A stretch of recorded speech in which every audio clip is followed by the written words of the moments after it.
ایران درست زمانی که به ثبات و قدرت رسید شاه عباس صفوی از دنیا رفت. با مرگ شاه عباس صفوی قدرت هم از ایران گرفته شد و طوایف مختلف دوباره شورش کردند و این جدا از همسایگان ایران بود که اونها هم چشم طمع به ایران داشتند. تو سال 1106 هجری قمری شاه سلطان حسین در ایران تاجگذاری میکنه و پادشاه ایران میشه.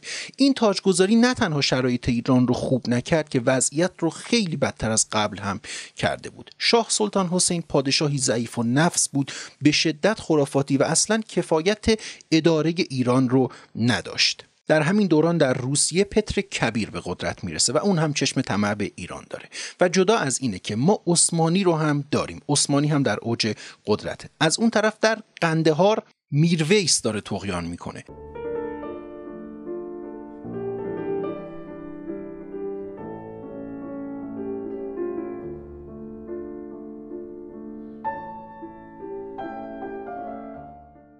دوستان سلام، من آرمان هستم و به دیپ پادکست خوش اومدید. منبع ما در این ویدیو کتاب نادرشاه جهانگشای شرقه. ما خیلی با خودمون کلنجار رفتیم که مطلب رو خلاصه بکنیم و توی یه اپیزود ارائه بدیم، ولی دیدیم که واقعا نمیشه. به قدر این مطلب جذابه و خب نادرشاه هم یکی از شخصیت‌های مهم در تاریخ ایرانه.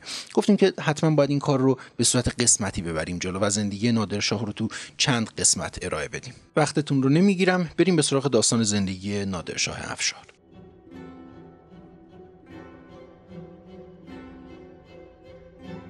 گفتیم که اوضاع احوال سیاسی ایران اصلا وضعیت خوبی نبود و شاه سلطان حسین هم فردی نبود که بتونه این اوضاع احوال رو آروم کنه. در این دوران هم محمود افغان سپاهی تشکیل میده و از شرق به سمت ایران حرکت میکنه. جنگی بین ایرانها و افغانها شکل میگیره. نتیجه جنگ پیروزی بیشتر جناح افغان بود. در نهایت هم اصفهان که پایتخت اون زمان صفویان بود به محاصره افغانها در میاد. 8 ماه این محاصره طول میکشه. بعد از 8 ماه شاه سلطان حسین تسلیم میشه و شخصا تاج پادشاهی رو بر سر محمود افغان میذاره و خودش هم به زندان میفته. در این دوران محمود افغان تونسته اصفهان رو که پایتخت صفویان بود در اختیار بگیره. اون زمان هم اسمش فرح آباد بود. فرح آباد به دست افغانها میفته. ولی مشکل فقط این نبود. از طرف دیگه ما روسیه قدرتمند رو داشتیم. پتر کبیری که اسمش رو بردیم یکی از پادشاهان تاریخ ساز در روسیه به حساب میاد و در این دوران هم به قدرت رسیده. چشم طمع به ایران هم داره. موفق هم تونسته بود باشه. به قسمت‌هایی از ایران حمله میکنه. مازندران، باکو و گنجه رو در اختیار خودش میگیره. عثمانی هم به فکر تصرف بخشی از خاک ایران میفته. در طول دوران حکومت عثمانی همیشه بین عثمانی و صفویه مشکلات خیلی زیادی بود. یکیش که جنگ چالدوران بود که حالا بعداً به اون قضیه مفصل‌تر میپردازیم و کلاً جنگ‌های زیادی با ایران داشت. این فرصت بهترین فرصت بود. ایران در اوج ضعفش بود و عثمانی هم میتونست به اهداف خودش در خاک ایران برسه. عثمانی هم به ایران حمله میکنه. بخش‌هایی از آذربایجان، همدان و کرمانشاه رو در اختیار خودش میگیره. از اون طرف در جنوب ایران چه اتفاقی داره میفته؟ طوایف جنوب ایران افتادن به جون هم دیگه. مشکل فقط طوایف جنوب ایران نیستند. کشورهای عربی خارج از ایران در بخش جنوبی اونها هم سودای تصرف مجدد ایران به سرشون زده. همه منتظرن که ایران هرچه زودتر سقوط کنه و هر کدوم بتونن سهم خودشون رو از ایران بگیرن. همچنان هم جنگ‌های طایفه‌ای در اقصا نقاط ایران داره رخ میده. پتر کبیر برای نفوذ بیشتر در خاک ایران یک نفر رو هم به ایران میفرسته تا با مقامات ایران مذاکره بکنن. هدفش رو اینجوری عنوان میکنه که به شما کمک میکنیم تا افغانها رو بیرون بکنید، که کاملا اشتباه بود. در واقع هدف پتر کبیر نفوذ بیشتر در خاک ایران بود و برای اهداف خودش قرار بود قوای بیشتری رو به ایران بفرسته. اصلا قصد نداشت که با افغانها وارد جنگ بشه.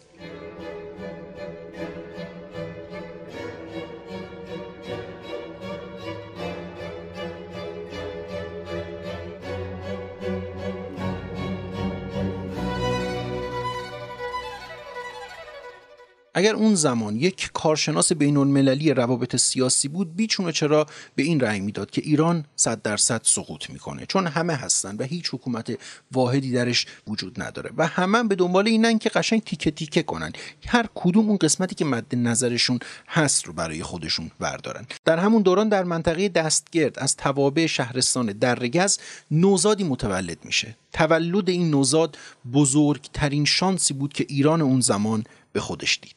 اسم این کودک رو ندرقلی میذارن که ما نادرقلی تلفظ میکنیم. پدرش فردی بود به اسم امام قلی بیک، یک گله‌دار و یک کشاورز. ندرقلی تا 15 سالگی پیش پدرش بود و کار همون چوپانی و کشاورزی رو انجام میداد. در 15 سالگی پدرش از دنیا میره. اون هم از زادگاه خودش به یک منطقه دیگه میره، منطقه‌ای به اسم ابیورد، و وارد یک زندگی نظامی میشه. پیش شخصی کار میکنه به اسم بابا علی بیک کوس احمدلو. به قدری عمل کردش خوب بود که بابا علی بیک اون رو فرمانده اون منطقه میکنه و کم کم هم آوازه‌ای تو همون سن پایین در اون منطقه برای خودش دست و پا میکنه. در این دوران ما طهماسب میرزا رو داریم. طهماسب میرزا کیه؟ طهماسب میرزا فرزند شاه سلطان حسینه. شاه سلطان حسینی که حکومت رو از دست داده. طهماسب میرزا هم که قرار بود جانشین پادشاهی ایران بشه، فعلا در ایران سرگردونه. به قزوین میره مدتی، یه مدتی به تبریز میره، یه مدت از تبریز دوباره به تهران برمیگرده، مدام در حال جابجا شدنه. سرانجام هم سر از استراباد در میاره. استراباد اون موقع در دست ایل قاجار بود و قاجار قدرت خوبی توی اون منطقه داشت. فتح علی خان قاجار که پدر بزرگ آقا محمد خان میشه که بعدها قرار پادشاه ایران بشه، طبق این روند تاریخی که داریم میریم جلو، فتح علی خان قاجار به طهماسب میرزا پناه میده و حتی بهش قول میده که با افغانها به جنگ میره و میتونه پادشاهی رو دوباره از اونها پس بگیره. دو جنگ هم شکل میگیره بین سپاهیان فتح علی خان قاجار و افغانها. نتیجه هر دو جنگ هم پیروزی افغانها بود.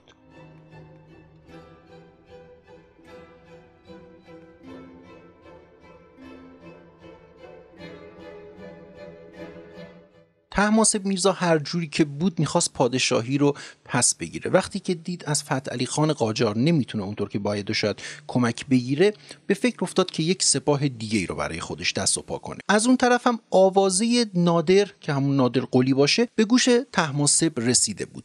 پس پیکی رو به اونجا میفرسته و از نادر قلی میخواد که به سپاه طهماسب بپیونده و با همدیگه بتونن بر ضد محمود افغان قیام بکنن و بتونن پادشاهی رو دوباره پس بگیرن. در این دوران محمود افغان به دست اشرف افغان به قتل میرسه و اشرف افغان تاج پادشاهی رو بر سر خودش میذاره. طهماسب میرزا خیلی سریع به نادر قلی علاقه پیدا میکنه و به شدت رابطه صمیمانه‌ای بین این دو نفر برقرار میشه. از اون طرف فتح علی خان قاجار چندان این رابطه تو کتش نمیرفت و نمیتونست که این رابطه صمیمانه رو تحمل بکنه. در نتیجه همین اتفاقات هم طهماسب میرزا فتح علی خان قاجار رو به قتل میرسونه. مسیر برای رشد نادر قلی در ایران خیلی بازتر میشه. فتح علی خان قاجار خیلی نادر قلی رو مورد آزار و اذیت قرار میداد و اصلا نمیتونست این رابطه صمیمانه رو تحمل بکنه. حالا دیگه دشمنی هم نداشت و مسیرش هم مسیر بازتری شده بود. یه مدت میگذره و طهماسب میرزا نادر قلی رو فرمانده کل مشهد میکنه. یک چنین جایگاه قدرتمندی رو به دست میاره. اسم نادر قلی رو هم میذاره کنار و بهش لقب طهماسب قلی خان رو میده که از نزدیکان پادشاه باشه. اما این جایگاه مستحکم نادر قلی دوام زیادی نیاورد، چرا که دوباره اطرافیان طهماسب میرزا شروع به بدگویی راجع به نادر قلی کردن و تلاش کردن تا نادر رو از چشم طهماسب بندازن. بسیار هم در این زمینه موفق بودن. طهماسب نسبت به نادر شک کرد و این احساس بهش دست داد که مبادا بخواد این تاج و تخت رو که البته هنوز به دست نیاورده بخواد و دستی تقدیم نادر بکنه. یعنی زمانی که بر افغانها پیروز بشن نادر بخواد بر تخت پادشاهی بشین. نادر هم یک سپاهی برای خودش داشت و یک قدرت نظامی رو به دست آورده بود. یک سری توایف رو طهماسب جمع آوری میکنه و یک جنگ رو بر ضد نادر به راه میندازه. دوباره ایران دچار یک سری تحولات میشه. یک مقدار این بخشای از ایران آروم شده بودن ولی دوباره توایفی شکل میگیرن که این بار قصدشون جنگ با سپاه نادر بود. نادر به سمت استراباد حرکت میکنه و کلا شورش این طوایف رو موفق میشه بخوابونه. اولین موفقیت‌های جنگیش رو اینجا به دست میاره. در این دوران طهماسپ رهسپار مازندران شده بود. وقت رو تلف نمیکنه و سریعا به مازندران میره و خیلی جدی به طهماسپ میگه دست از این رفتار خصمانه وردار. هدف من یک پارچگی ایرانه و به هیچ عنوان قصد ندارم بر تاج و تخت پادشاهی بخوام بشینم.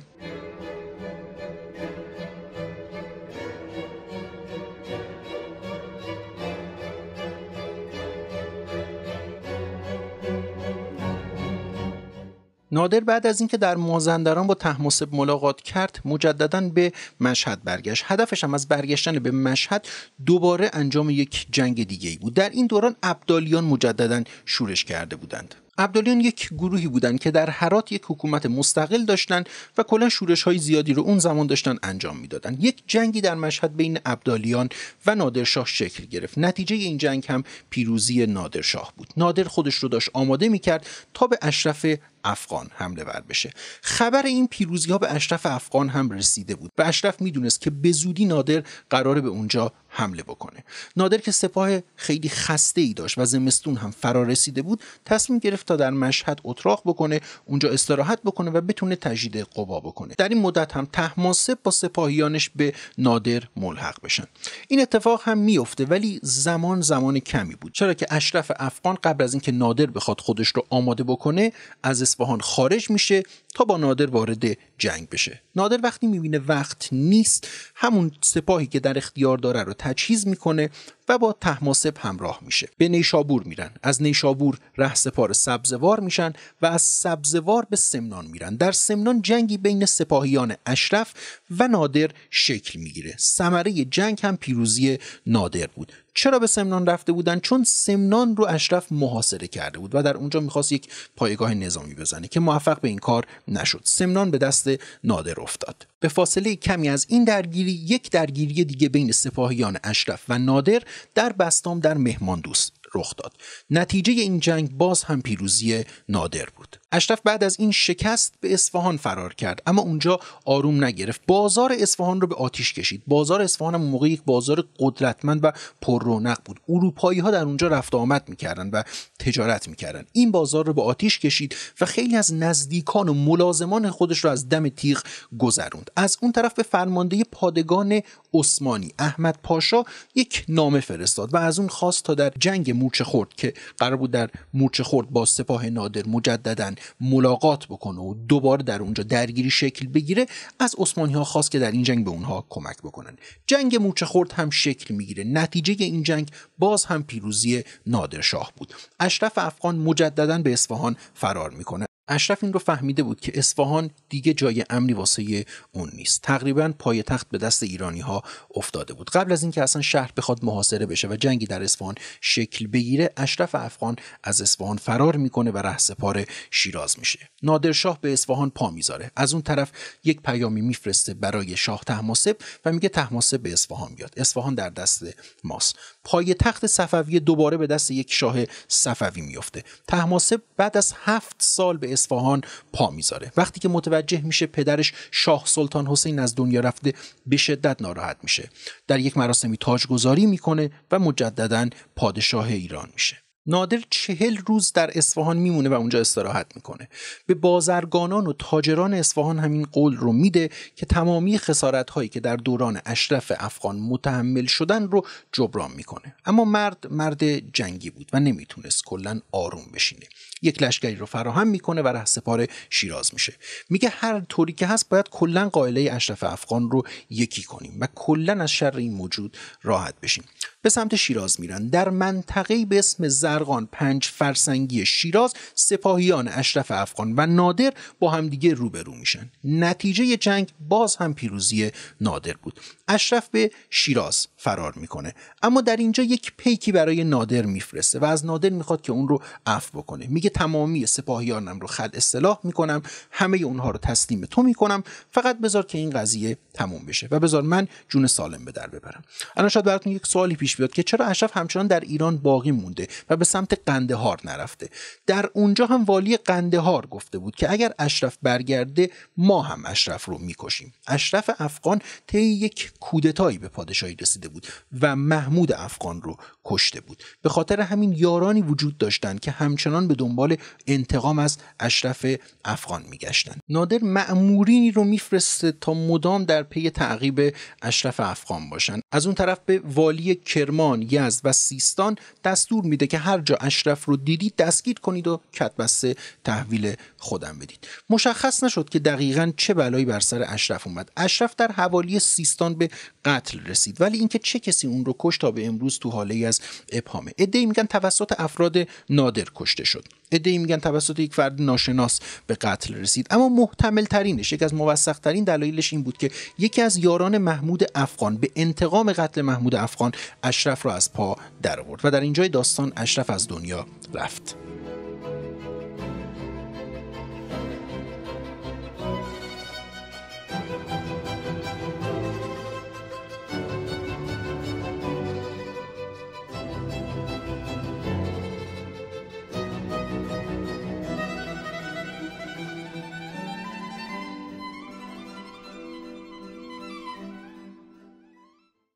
نادر بعد از اینکه قائله اشرف رو یکسره میکنه مدتی در شیراز میمونه و اونجا استراحت میکنه. بعد از اون راهی دسفول میشه تا با فردی به اسم محمد خان بلوچ ملاقات بکنه. محمد خان بلوچ از دوستان اشرف افغان بود. در واقع نادر قصد داشت که محمد خان بلوچ رو دستگیر بکنه، ولی بعد از اینکه فهمید محمد خان بلوچ تا حدودی از اشرف حمایت میکرد و بعدها دیگه این حمایت رو ادامه نداد، تصمیم گرفت که محمد خان بلوچ رو عفو بکنه. نه تنها عفو کرد که یکی از یاران خودش کرد و حکومت کوهگیلویه رو هم تقدیم محمد خان بلوچ کرد. بعد از اون یک سری نبردها در غرب و شمال غرب ایران رخ میده که نتیجه اون هم پیروزی نادر بود. تونسته بود خیلی از مناطقی که به تصرف عثمانی و روسیه در اومده بودن مجددا به خاک ایران برگردن.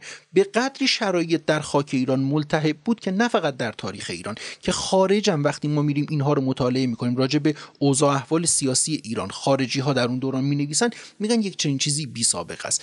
با اینکه هر جنبشی رو نادر میخوابون دوباره یک شورش دیگه شروع میشد. در همین دوران ابدالی ها مجددا در هرات شورش میکنن و نادر چاره ای نداره که دوباره به مشهد برگرده و دوباره خودش رو درگیر یک جنگ دیگه ای بکنه. نادر برای نبرد مجدد با ابدالی ها تا تهران پیش اومد. وقتی که این خبر به ابدالی ها رسید خودشون مشهد رو ترک کردن و به هرات برگشتن.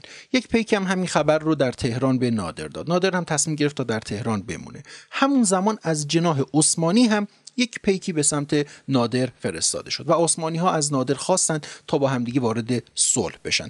نادر هم این پیک رو با تشریفات خاصی به خراسان فرستاد. مسلماً از این صلح استقبال میکرد و این صلح به نفع هر دو طرف بود. هر چقدر که جنگ ها کمتر میشد، التهاباتی هم که در داخل ایران شکل میگرفت کمتر میشد و میتونست خیلی از این شورش ها رو بخوابونه. میگیم هم مرزها ناامن بودن و هم داخل ایران. البته در طی این مدت خیلی امنیت برگشته بود و شرایط ایران خیلی بهتر از روزگار اول بود. 6 ماهی میگذره و نادر یک سپاه قدرتمند رو تجهیز میکنه، یک سپاه قدرتمند به دست میاره و این بار خودش به سمت هرات لشکرکشی میکنه تا با ابدالیان وارد جنگ بشه. چند باری هم پیام میفرسته و از اونها میخواد که تسلیم نادر بشن، اما اونها گوششون به کار این حرفا نبود. جنگی شکل میگیره و در اینجای داستان نادر هرات رو هم به تصرف خودش در میاره و موفق میشه که ابدالیان رو هم تسلیم بکنه. به شکرانه همین قضیه چند روزی هم در هرات میمونه، یک جشنی هم در هرات میگیره. اما این جشن هم دوام چندانی نداشت. در دوران غیاب نادر، طهماسب میرزا اونور قضیه به سمت عثمانی‌ها حرکت کرده بود و در تبریز هم یک جنگی شکل گرفته بود و اون هم با اغوای اطرافیانش بود. خیلی گفته بودن که نادر مشغول جنگ‌های در غرب ایرانه، حالا تو برو این جنگ‌ها رو ادامه بده و عثمانی‌ها بخشی از خاک ایران رو گرفتن. با مذاکره کار جلو نمیره، میجنگیم و اونها رو از بین میبریم. نتیجه این جنگ شکست طهماسب میرزا بود. اما ای کاش فقط شکست باشه. تنها این شکست نبود. عثمانی تمامی ولایات آذربایجان رو در اختیار خودش گرفت و تا همدان هم پیش رفتن. تا همدان رو به انضمام خاک خودشون در آورده بودن. همین خبر به نادر هم میرسه. نادر هم بسیار عصبی میشه و یک پیکی به سمت طهماسب میفرسته و میگه من هر چقدر زحمت کشیدم کشیدم همه رو به باد فنا دادی، ما باید دوباره از اول شروع کنیم. همون زمان هم دوباره عثمانی یک پیکی برای طهماسب میفرسته و میگه ما با نادر به توافق نمیرسیم، پادشاه ایران طهماسب رو به رسمیت میشناسیم. نکته جالب اینجاست که طهماسب قصد داشت با عثمانی ها صلح بکنه، در حالی که تا همدان در اختیار عثمانی ها بود. همون زمان هم که نادرشاه از هرات به سمت مشهد داشت حرکت میکرد، یک پیکی هم نادرشاه میفرسته، میگه هر گونه پیمان صلح بین عثمانی و طهماسب نه مورد قبول منه و نه مورد قبول مردم ایران. عثمانی ها قصد داشتن با نادر هم وارد مذاکره بشن. یک پیک رو هم فرستاده بودن به سمت نادر، ولی اصلا نادر اجازه ورود این پیک رو نداد و گفت ما هیچ گونه صحبتی با عثمانی ها نداریم، زمانی با هم صحبت میکنیم که تمامی ولایت های آذربایجان دوباره به ایران برگرده. مسلماً یک چنین چیزی رو هم عثمانی به هیچ عنوان نمیپذیرفت. نادر به اصفهان میره. وقتی که میفهمه طهماسب اصلا لیاقت پادشاهی رو نداره، اون رو از پادشاهی خلع میکنه و فرزند شاه عباس سوم رو به پادشاهی ایران انتخاب میکنه. شاه عباس سوم اون موقع یک طفل بود. بر سر طفل تاج پادشاهی میذارن و شمشیر پادشاهان صفوی رو هم کنار این نوزاد میذارن. خودش هم دیگه نایب السلطنه ایران میشه. خودش رو نایب السلطنه اعلام میکنه و در اینجای کار شخص اول ایران نادر افشار میشه. شبونه به سمت کرمانشاه حرکت میکنه، چرا که نیروهای عثمانی تا کرمانشاه اومده بودن. عثمانی ها رو غافلگیر میکنه و شکست سختی به عثمانی ها وارد میکنه. حتی موفق میشه چند تا از فرمانده ها و افسران سپاه عثمانی رو هم دستگیر بکنه. نادرشاه ایران رو در کشورهای خارجی با ناپلئون مقایسه میکنن. یک سری وجه اشتراکاتی بین این دوتا وجود داره. هر دوتاشون در زمینه استراتژی های جنگی یک نخبه بودن. نادرشاه هم قبل از اینکه بخواد به آذربایجان حمله بکنه و نیروهای عثمانی رو از اونجا دور بکنه، به سمت بغداد لشکرکشی میکنه.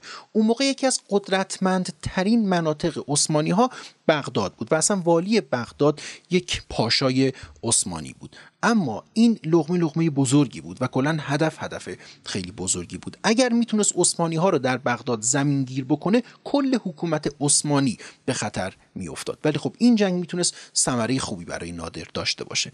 به سمت بغداد لشکرکشی میکنه و عثمانی هم متوجه این لشکرکشی شده بود. چیکار کرده بودن؟ تمامی راههای ارتباطی رو از این طرف رود دجله به طرف مقابل کلا بسته بودن و کلی آذوقه و نیرو هم برای خودشون کنار گذاشته بودن تا اگر جنگی در بغداد شکل بگیره، سمت پیروز ماجرا سمت عثمانی باشه. وقتی که نادرشاه به رود دجله میرسه، مدتی هم در اونجا اتراق میکنن، یک مقدار استراحت میکنن، بعد یک پلی میسازن تا بتونه نیروهای خودش رو از این پل به اون طرف رود منتقل بکنه. جنگی شکل میگیره و در این جنگ هم طبق پیشبینی ها نادر شکست میخوره. شکست نادر در این جنگ چیز عجیبی نبود، چرا که عثمانی ها سپاه مجهز ینیچری رو داشتند و از اون طرف سپاه اروپایی هم با سپاه ینیچری همکاری میکردن که بهشون سپاه رومانی گفته میشد. یک توضیح راجع به ینیچری بدیم. ینیچری همون سپاهی بود که در جنگ چالدوران هم ایران رو شکست داده بود. ینیچری یک سپاه بسیار قدرتمند بود که نه فقط در جهان اسلام که در خارج و در تاریخ هم به عنوان یکی از قدرتمندترین سپاه‌های تاریخ شناخته میشه. نادر بعد از این شکست بسیار عصبانی میشه و رهسپار همدان میشه. چرا همدان رو انتخاب کرده بود؟ تا نزدیک ترین حالت ممکن به سپاهیان عثمانی باشه. اون طرف میشد آذربایجان ایران که عثمانی ها در اختیار گرفته بودن، چند باری هم پیام داده بود و هیچ رقم حاضر به ترک آذربایجان نشده بودند.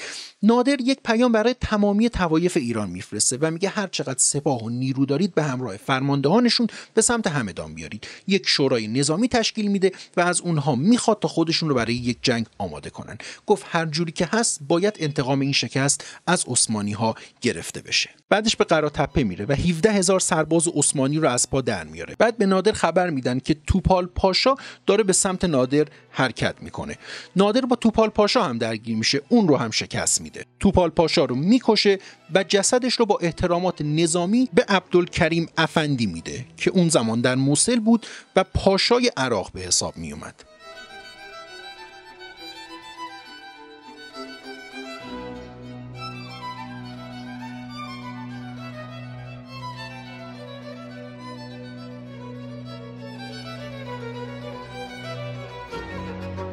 نادر موفق میشه انتقام بسیار سختی از عثمانی ها بگیره و خیلی راحت هم جنازه یکی از بزرگترین سردارانشون رو تقدیم والی موصل میکنه. همونجا هم میگه بشین پای یک قرارداد و باید با هم دیگه قرارداد صلح امضا بکنیم و عثمانی هر چه زودتر باید خاک آذربایجان رو تحویل ایران بده. این قرارداد صلح هم امضا میشه و عثمانی برای اینکه خون کمتری ریخته بشه دیگه وارد جنگ با ایران نمیشه.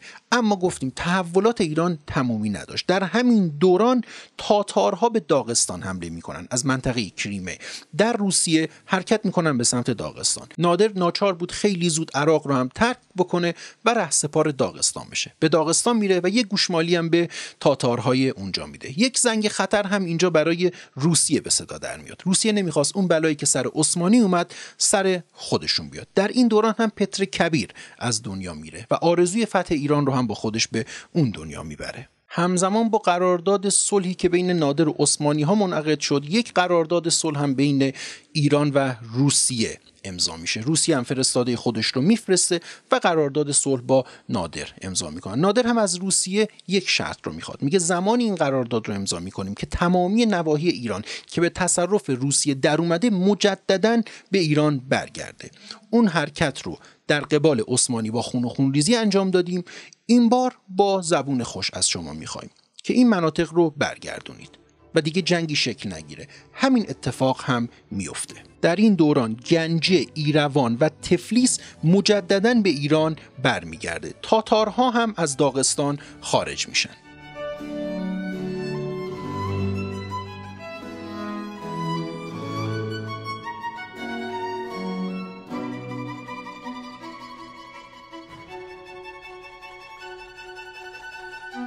نادر در دشت مغان یک مراسم بزرگ و با شکوهی برگزار میکنه تا به شکرانه این موفقیت ها بتونه اقوام ایرانی رو با هم دیگه آشتی بده و در اونجا یک سخنرانی تاریخی میکنه. من به ضرب شمشیر خاک ایران رو از وجود دشمنان بیشمار پاک کردم و نظم و امنیت رو برگردوندم و اکنون میخوام استراحت کنم و شما مختارید هر کسی رو که صلاح میدونید اعم از شاه طهماسب یا پسرش و یا کسی دیگه از خاندان صفوی رو به سلطنت انتخاب بکنید. همه حاضران در اون مراسم که از بزرگان ایران هم بودن یک صدا گفتن هیچ کسی مثل خودت لایق پادشاهی ایران نیست. اما به گفته مورخین نادر قبول نمیکنه و خودش رو همچنان یک سردار ایرانی میدونست تا یک پادشاه ایرانی و کلا مرد جنگ بود، مرد سلطنت و پادشاهی نبود. ولی به شدت افرادی که در اون مراسم حضور داشتن از نادر میخوان که حتما تاج پادشاهی رو بر سر خودش بذاره و هیچ کسی مثل نادر لایق پادشاهی بر خاک ایران نیست. یک عهدنامه‌ای همونجا در حضور حضار امضا میشه و به خط میرزا مهدی خان استرآبادی که منشی نادر شاه بود نوشته میشه و نادر شاه به عنوان پادشاه ایران انتخاب میشه. این نامه هم الان موجوده و در موزه ایران باستان نگهداری میشه. این سند، حالا نامه که نمیشه گفت، این سند و این وثیقه این موجود و در موزه ایران باستان نگهداری میشه. نادر در 8 مارس 1736 میلادی تاجگذاری با شکوهی میکنه و رسما پادشاه ایران میشه. از اینجا به بعد همه به اون نادر شاه میگفتن. بعد از رسیدن به پادشاهی طهماسب و پسرش رو رهسپار خراسان میکنه و برادر طهماسب رو که باز هم از خاندان صفویه بود فرمانده کل قوای آذربایجان میکنه تا حواسش باشه مجددا عثمانی چشم طمع به اون ناحیه نداشته باشن. خودش دوباره یک سپاه رو فراهم میکنه و رهسپار قندهار میشه. چرا قندهار؟ چون دوباره ابدالیان اونجا شورش کرده بودن. مجددا شورش های ابدالیان رو در قندهار سرکوب میکنه و قندهار مجددا یک منطقه امن میشه. مدتی هم در اونجا استراحت میکنه و اونجا یک منطقه خیلی خوبی برای نادرشاه بود. قندهار شرقی ترین نقطه خاک ایران بود. در اونجا به کشوری نزدیک شده بود که داستانهای بسیار زیادی رو از اونجا شنیده بود. اونجا کشور 1001 شب بود. کشوری بود که معدن طلا و جواهر بود. رنگ‌های بسیار زیادی در این کشور جریان داشتند. زرق و برق این کشور همیشه در ذهن نادرشاه بود. خبرهای خیلی زیادی از اونجا میشنید. در این دوران نادرشاه به فکر تصرف هندوستان میافته. ایرانی که الان نادرشاه بر تخت پادشاهی اون جلوس کرده بود، زمین تا آسمون با ایران زمان تولدش تفاوت داشت. نادر در این دوران تونسته بود طوایف ایران رو با هم متحد بکنه، تونسته بود بسیاری از شورش‌های داخلی و مرزی ایران رو از بین ببره و سرکوب بکنه. ایران رو از دست افغان‌ها خارج کرده بود و از همه اونها مهمتر یک درس ادب محکمی به عثمانی و روسیه داده بود که گفتیم عثمانی و روسیه در اون دوران در اوج قدرت خودشون بودن. شکست عثمانی‌ها کار کوچیکی نبود که نادر در چندین جبهه موفق شده بود این کار رو انجام بده و حد و حدود روس‌ها رو در زمان پتر کبیر به اونها گوش زد کرد. حالا نادرشاه افشار ایرانی رو در اختیار داره که کاملا قدرتمند و با صلابته. خیالش از جانب خود ایران راحته و به فکر تصرف هندوستان افتاده. ما هم در اینجا قسمت اول زندگی نادرشاه رو به پایان میرسونیم و البته مجددا خیلی سریع برمیگردیم تا ببینیم در هندوستان قراره چه اتفاقاتی بیفته. آنچه که مشاهده کردید قسمت اول از زندگی نادرشاه افشار بود، نجات یک سرزمین.